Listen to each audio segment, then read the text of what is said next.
Saqqara es la primera manifestación de los avanzados conocimientos en todos los campos de los sacerdotes de la Escuela de Misterios de El Ojo de Horus, cuyas ruinas llegan hasta nuestro tiempo. Allí se construyó la primera pirámide sobre la Tierra después del diluvio. Se usaron por primera vez bloques modulares de piedra para construir un edificio.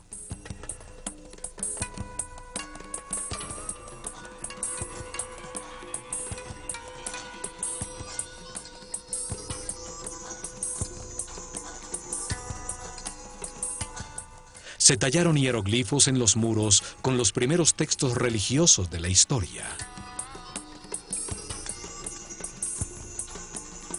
Allí se construyó un enorme complejo subterráneo, 12 pisos bajo tierra, con cámaras y galerías decoradas con los primeros baldosines de cerámica horneados por el hombre. En estas cámaras, bajo tierra, se encontraron más de 40.000 urnas, cuencos y vasos de alabastro. ¿Para qué servían? ¿Qué lograrían al realizar con tanto esfuerzo túneles, cámaras y salones, 30 metros bajo tierra? ¿Cómo iluminaron estos espacios para poder realizar el difícil diseño cerámico de sus muros?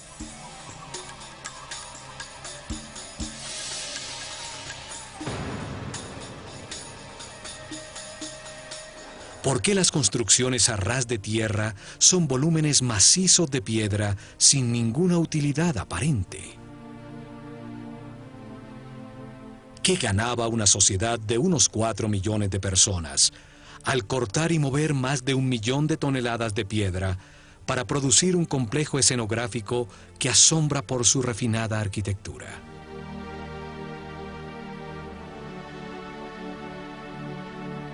¿Para qué producir un trabajo tan elaborado de tallas en piedra, columnas, bajorrelieves y refinadísimos detalles arquitectónicos para adornar una fachada que no tiene nada en su interior? ¿Cómo pueden darse simultáneamente avanzadas tecnologías que aparecen por primera vez con algo tan inexplicable racionalmente? Saqqara es uno de los misterios más grandes de Egipto. Su historia nos revela las más increíbles respuestas. Comenzando por el genio multifacético, el fabuloso personaje que la diseñó y dirigió su construcción.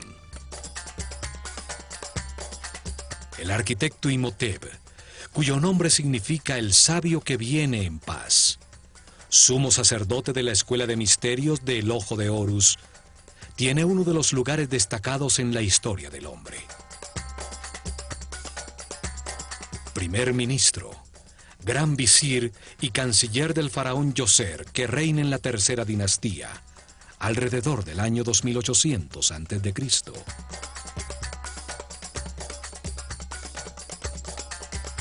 Imhotep nace un 31 de mayo, hijo del arquitecto Kanofer y de su mujer Kredwonk. Unas pocas estatuillas lo muestran como un ser sencillo, vestido con la sobriedad de un monje. Padre de la arquitectura, pasa de la madera y el barro cocido a los bloques modulares de piedra. Diseña las primeras columnas talladas con flores de loto en el capitel, los más refinados detalles arquitectónicos. La armonía de Saqqara resalta su maestría.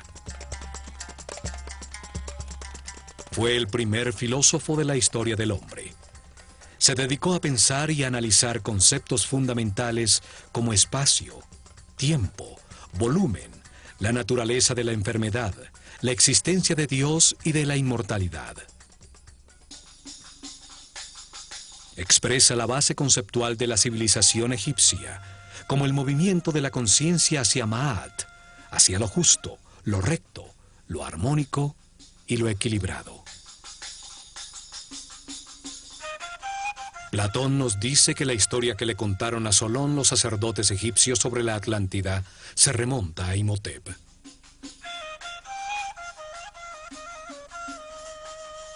Astrólogo y astrónomo, realizó el primer registro sistemático de la bóveda celeste. Deja los primeros mapas de las constelaciones. Demuestra su conocimiento de la precesión de los equinoccios al usar los cambios de era para determinar las etapas de revelación en el desarrollo espiritual de la civilización egipcia. Pero fueron las grandes dotes de Imhotep como médico las que lo convirtieron en un semidios. Solo 50 años después de su muerte, el faraón Miquerinos le dedicó un templo que fue sitio de peregrinación y curaciones milagrosas. Los griegos que estudiaron en Egipto y que le cambiaron el nombre a todo el mundo, lo llamaron Asclepios o Esculapio, para marcar sus logros como médico. También lo llamaron Hermes Trismegistus, el 3 veces grande, por sus dotes como filósofo y físico que reveló las bases de cómo funciona el universo. Imhotep fue el primero en recopilar información sobre cómo diagnosticar y curar muchas enfermedades. El caduceo, que hoy es el símbolo de la sociedad médica, era la vara de poder de Imhotep. Con ella medía la cantidad de energía vital que un ser humano ha aprendido a procesar en su interior. Así sabía cuál de los centros neurales o chakras utiliza para captar y procesar su energía vital y en dónde tiene imbalances celulares electromagnéticos. Curaba elevando la frecuencia vibratoria del aura o campo electromagnético personal. Esto restablecía el balance de los chakras, permitiendo que volvieran a suministrar la energía vital necesaria a los órganos afectados, la causa real de las enfermedades. El caduceo tiene 2 serpientes que se cruzan sobre los 7 chakras. Los centros neurales sobre la columna vertebral que captan y distribuyen la energía. Simbolizan las 2 polaridades de carga eléctrica y movimientos contrarios que dan lugar al universo dual. En su centro está una columna ondulatoria, formada por parejas de partículas con carga opuesta que se neutralizan y equilibran, la única manera para llegar a la iluminación. Representa al Kundalini, la fuerza vital que sube a través de la columna vertebral. Al desaparecer ese conocimiento, su forma se conserva como el símbolo para curar. Experimentos utilizando su forma como una bobina eléctrica han encontrado que tiene unas misteriosas características.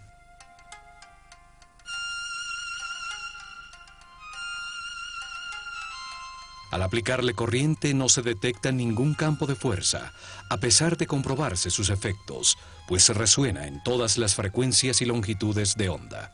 Se pudo utilizar como emisor y receptor de señales radioeléctricas al alinear sus ejes de hierro, como si emitiera señales de láser. El papiro médico Ebers muestra la manera como Imhotep mezclaba la magia con la medicina. Sus fórmulas y remedios para sanar están llenos de rezos y encantamientos, pues consideraba que la medicina no curaría si no se le había dado poder con la energía de la palabra. Sus escritos y enseñanzas pasaron secretamente de generación en generación durante milenios. Son la base de los conocimientos gnósticos, templarios, illuminatis, rosacruces y masones. Los griegos los llamaron los principios herméticos. Imhotep los dejó para la posteridad en varios papiros y tabletas. Uno de ellos, el Kybalión, habla de los 7 principios fundamentales del universo. Allí afirma que el universo existe en la mente de Dios, que cada hombre es uno de sus pensamientos, con la capacidad de pensar a su vez, que la realidad es un gran sistema, donde todo tiene conciencia y está interconectado. Imhotep fue un maestro del conocimiento. Enseñó la escritura hieroglífica y a tallarla en losas de piedra, produciendo los primeros textos religiosos de la historia. Por esto es asociado con Tot, el néter o principio divino, simbolizado por una figura humana con cabeza de ibis, que representa al verbo divino, al creador de la palabra.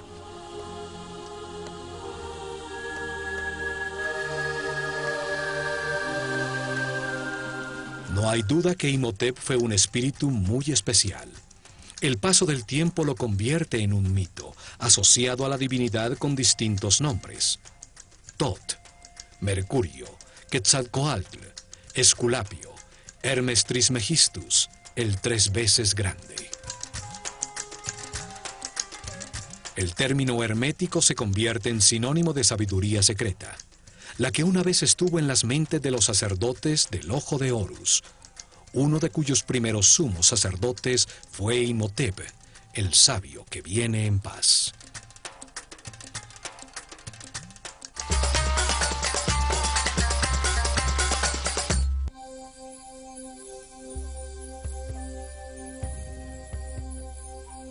Fue Imhotep el que decidió dónde se construiría Saqqara para sus misteriosos propósitos. Situada en el área comprendida entre los 31 y 32 grados longitud este y los 29 y 30 grados latitud norte, la única área en Egipto donde construirían pirámides durante los siguientes 400 años.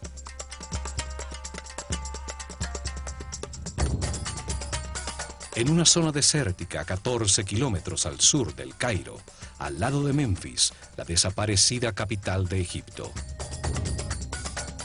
En Meidum, Awara y el Laún están las más al sur, y en Abu Rawash la pirámide más al norte. Sobre una plataforma de piedra que va hasta Giza, 50 metros por encima del nivel del río, hecho que garantizaba que el nivel freático de la zona no inundaría los trabajos subterráneos que tenía planeados. En una zona donde existen otras 8 pirámides menores, construidas en las dinastías 4, 5 y 6. Exactamente sobre uno de los nodos principales de la malla electromagnética del planeta, donde mejor se puede utilizar la fuerza de su energía telúrica para hacer vibrar una gran masa de piedra. En esta área ocurren los efectos electromagnéticos naturales más poderosos del planeta. Allí está localizado uno de sus chakras. Por allí pasa la corriente telúrica, la carga tierra negativa que lleva su energía vital. Un sitio mayor de confluencia de las llamadas Lee Lines, perfecto para que un gran volumen de piedra, con alto contenido de cristales de cuarzo, al vibrar produzca energía estática negativa por la fricción de sus moléculas. La atmósfera en este sector está cargada con 500 voltios por metro cuadrado de corriente positiva, 5 veces lo normal. Es un punto de poder en el planeta que aumenta los efectos energéticos de la pirámide que Imhotep construyó. Esta ubicación de Saqqara era fundamental para poder utilizar la pirámide como un condensador eléctrico que captaba como una antena la energía positiva de la atmósfera en los cristales de cuarzo de las losas de granito que una vez forraron la superficie de sus caras.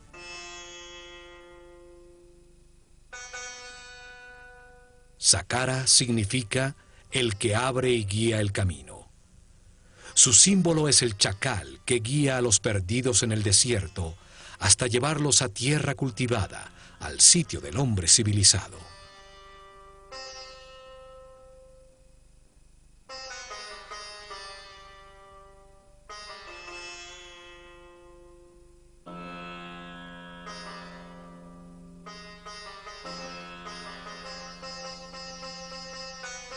A lo lejos, lo primero que debía verse era la blanca pirámide, recortada sobre el larguísimo muro, el primero realizado por el hombre en bloques de granito cortado, con sofisticados bajorrelieves y dinteles.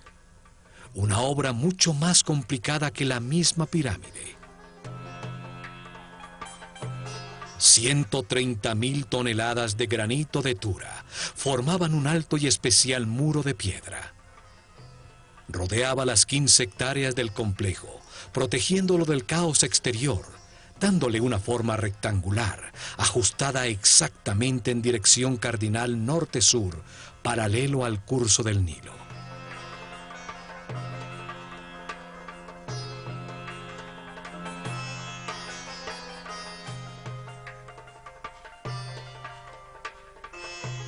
El muro tenía 10 metros de alto, aproximadamente 4 pisos de un edificio actual.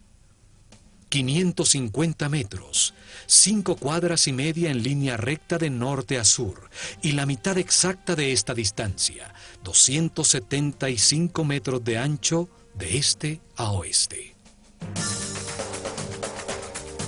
El muro es el primer componente de la máquina cuántica diseñada por Imhotep en Saqqara. Todo el complejo era como un gran circuito electrónico, solo que en piedra y a una escala enorme.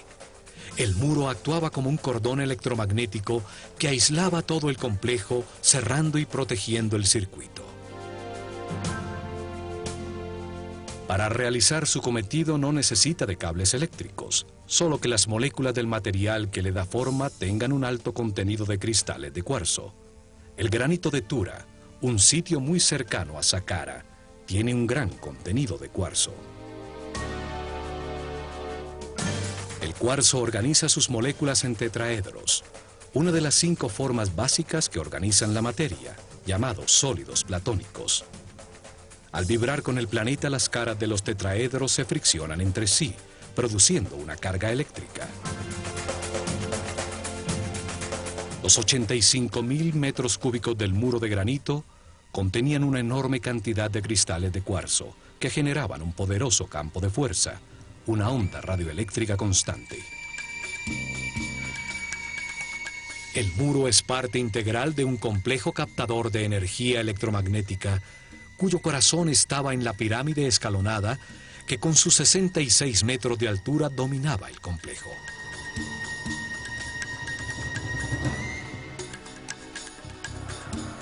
La forma del muro es sorprendente. Entraba y salía para producir bastiones y pórticos a intervalos regulares. Bajorrelieves verticales enmarcaban los pórticos que embellecían y regularizaban el conjunto, produciendo una sensación de armonía con un estilo arquitectónico casi ultramoderno.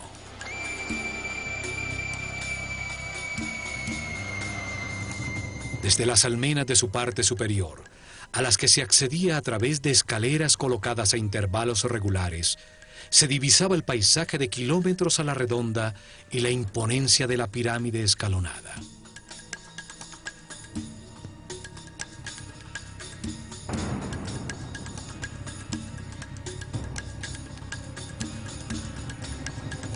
No solo es la primera construcción monumental en piedra tallada del hombre, sino que además tiene una serie de detalles arquitectónicos que indican una maestría y un conocimiento que nunca fueron superados en todo el desarrollo posterior de su civilización. 15 pórticos iguales mimetizaban el único con una puerta verdadera, ubicado en la esquina sureste del enorme rectángulo.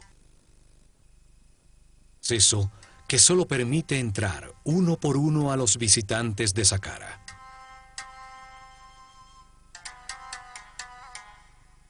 El camino de perfeccionamiento espiritual es individual e intransferible. Nadie puede evolucionar por otro. Por esto, a Saqqara se entraba de uno en uno.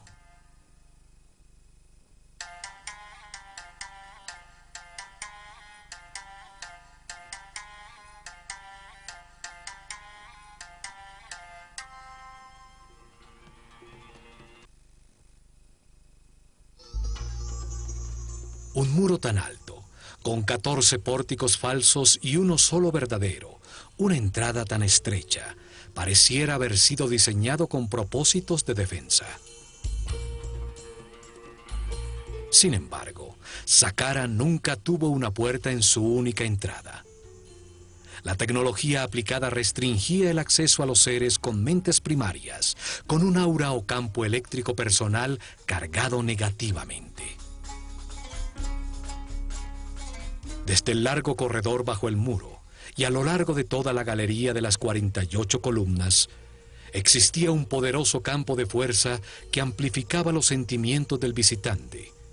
Si había odio, miedo o inseguridad en sus corazones, su propia angustia amplificada les impedía el acceso.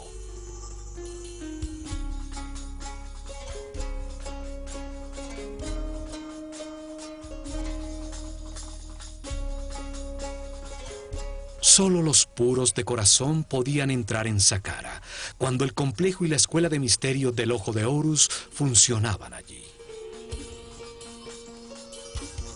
La imponente galería tiene 48 columnas. Su forma esotérica es la misma del DNA humano. 20 pares de columnas estrechamente unidas a sus muros, dispuestas en el sentido que recorre el Sol, sobre el eje de avance de la energía, la espiral entorchada de la molécula. 4 pares de columnas en el salón transversal al final de la secuencia simbolizan la capacidad adicional que diferencia al ser humano del animal para almacenar, analizar y procesar la información.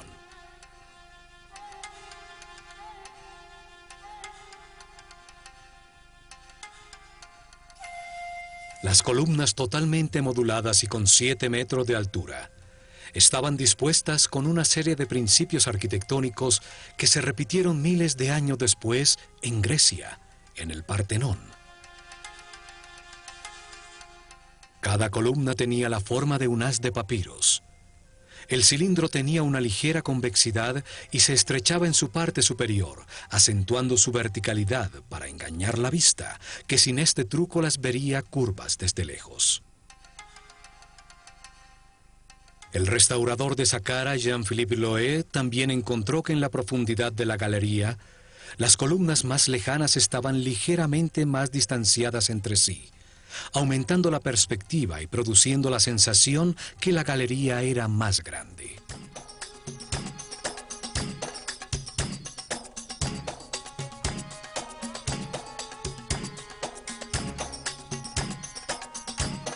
Al atravesar la galería se llega al salón transversal de las 8 columnas, unidas entre sí por módulos de piedra que enmarcan la salida al gran patio de las serpientes, en cuyo lado norte brillaba espléndida la pirámide escalonada.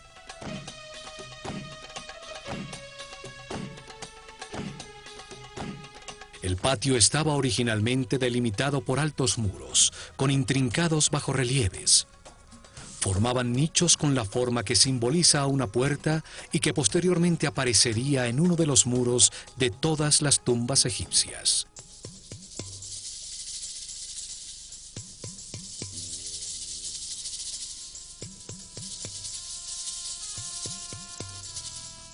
Cada puerta estaba rematada por un friso horizontal, decorado por una cobra. La serpiente sagrada, que simboliza a la dualidad por su lengua bifurcada y sus órganos sexuales dobles. La serpiente simboliza también la determinación para alterar la existencia, de comenzar un viaje evolutivo decidido por sí mismo, de tomar sus propias decisiones. Es la fuente y origen del movimiento.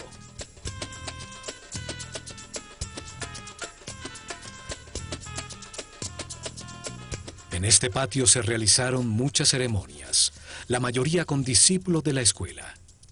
Pero una vez al año, el faraón llegaba a este escenario para ser coronado nuevamente por el sumo sacerdote del Ojo de Horus, con la corona blanca y roja que simbolizaba su poder sobre todo Egipto. También al cumplir 30 años de su reinado, se realizaba una ceremonia de renovación llamada el Heb-Sed. En ella, el faraón corría ataviado solamente con las insignias de su poder alrededor del patio de las serpientes, para rejuvenecerse conceptualmente y demostrar su fortaleza para gobernar el plano físico.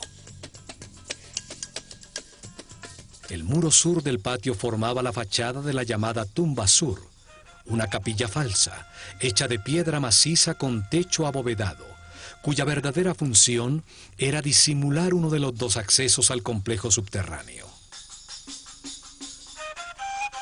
La capilla tiene un pequeño espacio en su interior, a donde llegaba un pozo vertical que permitía acceder al sistema subterráneo, lejos del acceso que llega a la pirámide. Esta profunda excavación descubre la escalera original de acceso al complejo subterráneo. Los dos pozos verticales de acceso, el de la pirámide y el de la capilla sur, fueron encontrados sellados con tapones circulares de granito que pesaban más de 10 toneladas. La capilla en la superficie era solo una fachada falsa para este acceso. La verdadera vida de Saqqara estaba bajo tierra. Desde este acceso en la tumba sur, se llega a cámaras y galerías subterráneas, y sale un túnel que termina exactamente bajo la galería y póstile de acceso.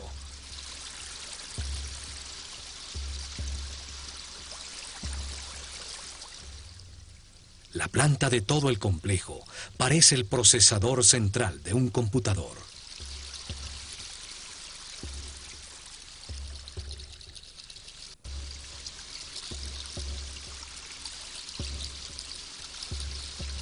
Saqqara fue el primer experimento con la forma piramidal para aplicar y perfeccionar una tecnología cuántica, cuyo objetivo era acelerar el perfeccionamiento espiritual de los discípulos de la Escuela de Misterios del Ojo de Horus.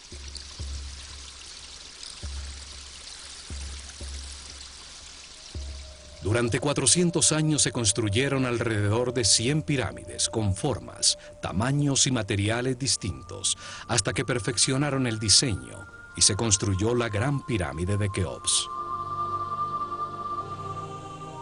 Conocimientos heredados de la civilización atlante para convertir masivas formas piramidales en máquinas cuánticas para la producción de columnas ondulatorias estacionarias de energía que permitían elevar la frecuencia de vibración de los iniciados.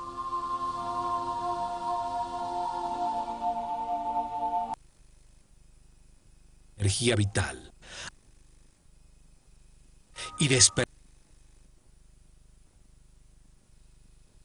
para percibir el aura de las otras personas. Permitía a la conciencia situarse sobre el tiempo y ver la cadena de reencarnaciones vividas.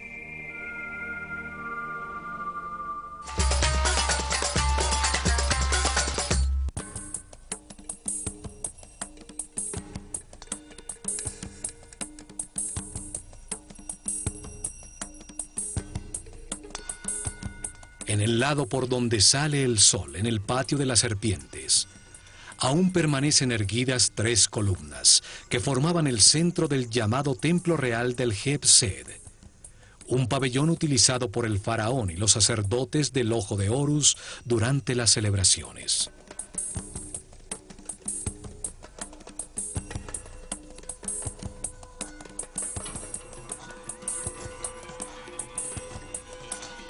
Desde este pabellón, siguiendo un muro curvo, se llega al patio rectangular del Heb-Sed, paralelo al patio central del complejo. Sus lados estaban delimitados por 2 series paralelas de capillas falsas. Son realmente una fachada elaborada sobre un bloque de piedra maciza. Cada serie tenía 13 extrañas y misteriosas capillas de piedra maciza. Sus muros no producen ningún espacio útil en su interior. Son solo una fachada escenográfica, elaboradísima con refinados detalles arquitectónicos. Su forma disfrazaba el verdadero propósito de todo el complejo y el intrincado diseño de cámaras, túneles y galerías subterráneas diseñadas como un enorme circuito electrónico para producir un vórtice electromagnético. Frente a cada capilla falsa, a través de un estrecho y tortuoso pasaje, se llegaba a un pequeño santuario exterior, donde estarían las representaciones simbólicas de las fuerzas tutelares de Egipto, la Eneada divina.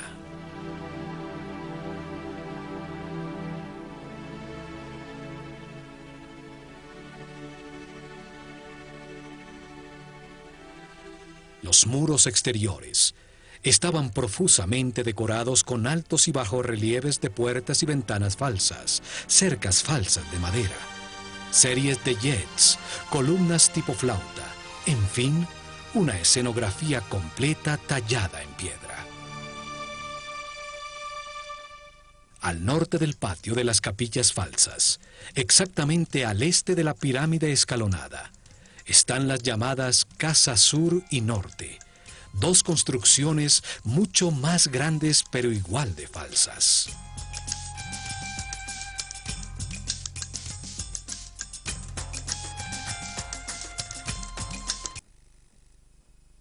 La Casa Sur tiene columnas cilíndricas con capiteles con forma de flor de loto, símbolo del Alto Egipto.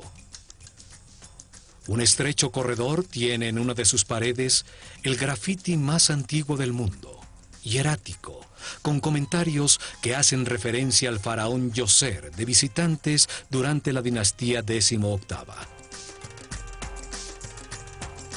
La fachada de la Casa Norte tiene columnas con papiros, el símbolo del Bajo Egipto, el delta al norte del país. Aquí, durante la ceremonia del Heb-Sed, el rey recibía la corona roja que simboliza su autoridad sobre ese territorio.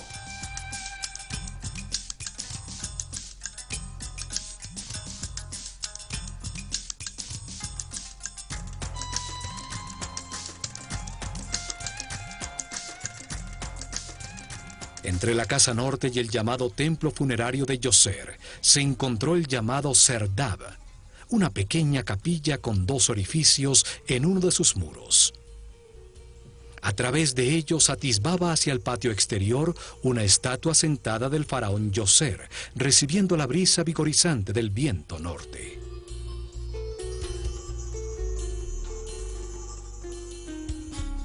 La figura con el imponente Nemes en la cabeza, cuyos ojos incrustados de cristal se perdieron, es la primera imagen tridimensional de tamaño natural de un monarca egipcio que ha llegado hasta nuestros días.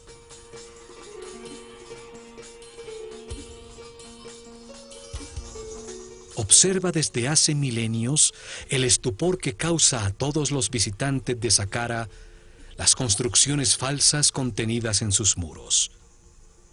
El disfraz que esconde a la poderosa máquina cuántica. Escucha desde allí las teorías que afirman que Saqqara fue su tumba nunca utilizada.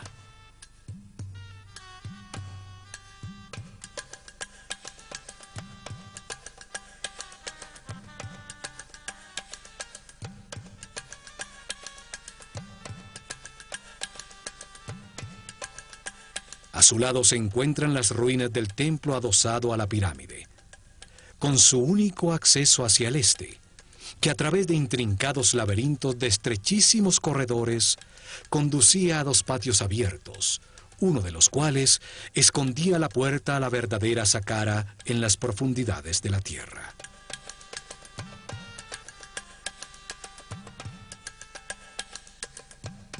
Este patio disfraza el acceso principal a los subterráneos.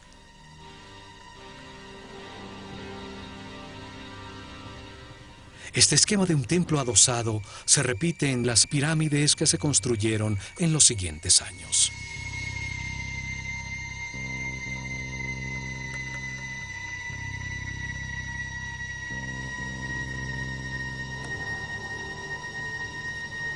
Saqqara fue abandonado con la llegada de la era de Ram, alrededor del año 2320 a.C., cuando se construyó la pirámide de Keops. El conocimiento sobre los accesos a las cámaras y galerías subterráneas se perdió en el tiempo. La piedra de sus muros fue utilizada como material de construcción.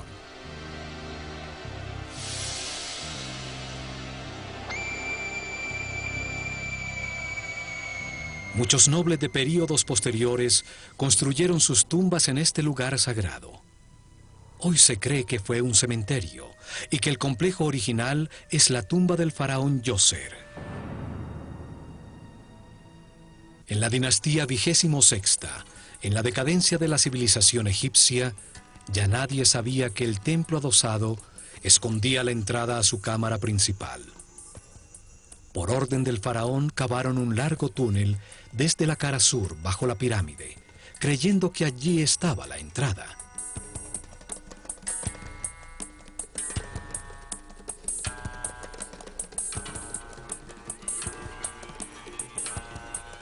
Perforaron la durísima roca, dejando columnas en piedra para evitar que el túnel colapsara.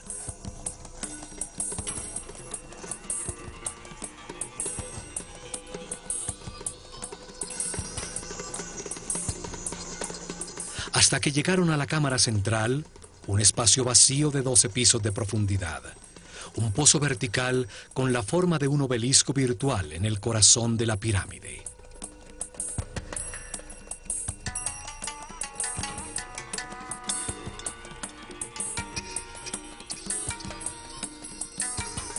Desde allí descubrieron que el acceso original estaba realmente en la cara norte de la pirámide y pudieron entrar a todo el complejo de galerías subterráneas.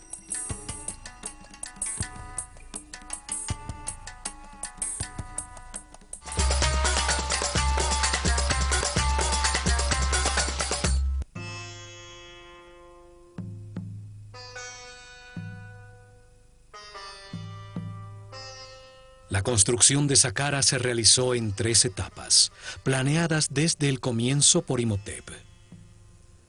Las etapas permitían que el complejo fuera creciendo y que la pirámide se expandiera como el cuerpo de un ser humano. La primera etapa comienza con la construcción de la columna vertebral del complejo. La excavación del pozo vertical de la pirámide que baja hasta una profundidad de 30 metros, 12 pisos de profundidad, que equivalen al 50% de la altura total de la pirámide terminada.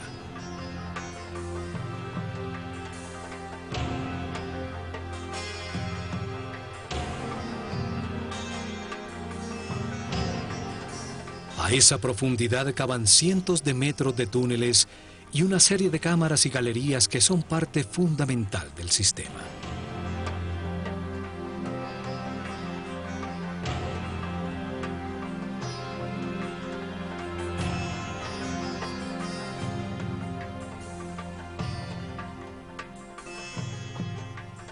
En la segunda etapa, construyeron sobre el complejo subterráneo una pequeña pirámide escalonada. Su volumen y peso era un 50% exacto de la pirámide proyectada. Empleaba solo la mitad de los recursos y del esfuerzo total. Además, se lograba utilizar temporalmente la instalación en su propia construcción. La carga eléctrica generada por la pirámide pequeña era utilizada para producir avenidas electromagnéticas que facilitaban el desplazamiento de todo el material necesario para construir totalmente el complejo.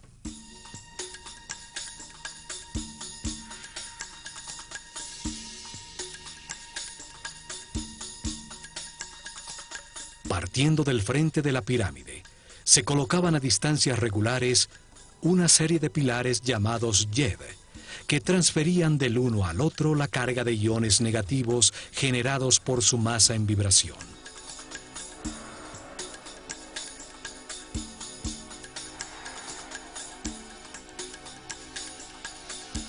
Cada pilar tenía 2 bobinas verticalmente dispuestas de alambre de oro enrollado sobre madera, la primaria en la parte inferior, la secundaria en la parte superior. El pilar era colocado sobre una cavidad llena de fibra mojada en agua salada, que producía un excelente contacto tierra. Se requería que un sacerdote de alto nivel de conciencia y vibración controlara con la energía taquiónica de su mente la transferencia del flujo de iones al primer pilar frente a la pirámide.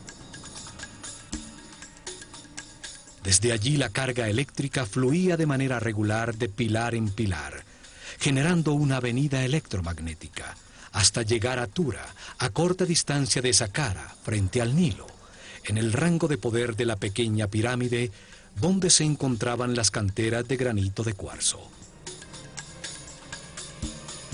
Las losas cortadas de granito eran colocadas frente al último yed, donde eran golpeadas por la vara del sacerdote, induciéndoles a sus moléculas de cuarzo la misma carga negativa de la avenida. Las 2 cargas iguales se repelen y el bloque levitaba. Es el mismo principio utilizado hoy por el tren bala en Japón, que flota sobre un poderoso campo electromagnético en los rieles, de igual polaridad a la del tren.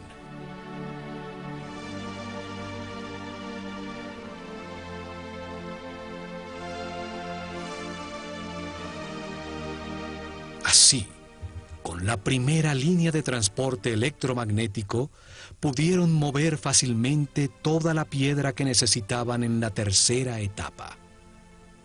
Las 425.000 toneladas de piedra para ampliar la pirámide y las 135.000 toneladas de granito de Tura para el muro exterior.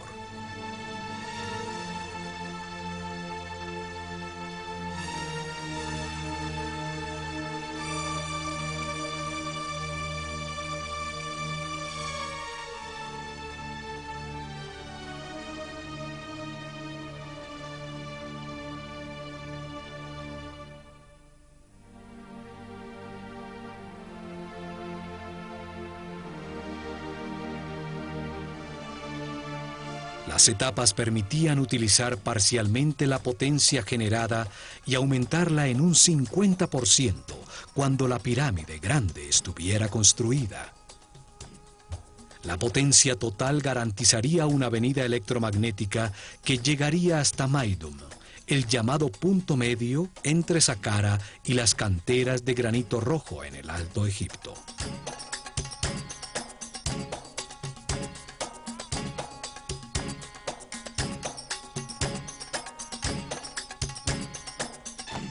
Tecnología y conocimientos heredados de los atlantes, basados en principios de mecánica cuántica que nuestros científicos apenas comienzan a entender.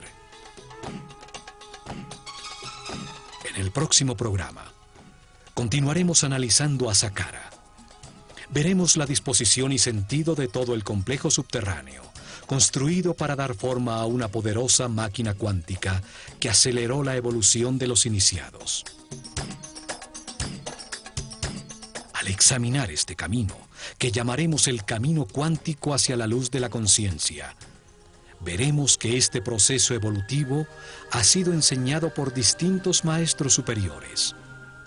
Uno de ellos fue el Maestro Jesús.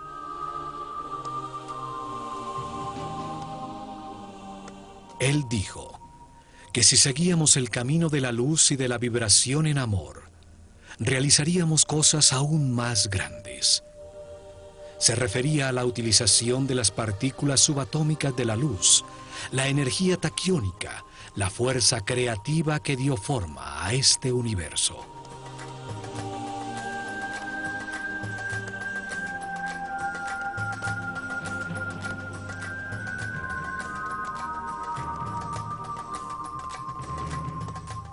Miles de años antes de la llegada de Jesús, los sabios sacerdotes del Ojo de Horus utilizaron este mismo tipo de conocimientos para acelerar la evolución de sus discípulos en Saqqara.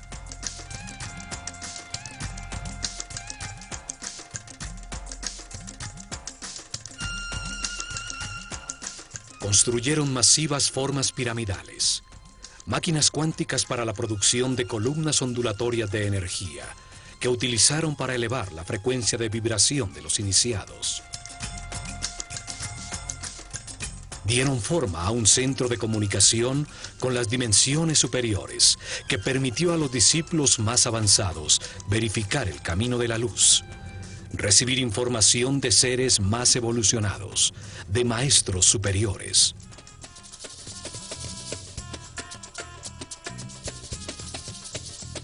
En el plano físico, al producir avenidas electromagnéticas y efectos de superconductividad en distintos materiales, facilitaron la construcción de sus templos, los libros vivos de la Escuela de Misterios del Ojo de Horus.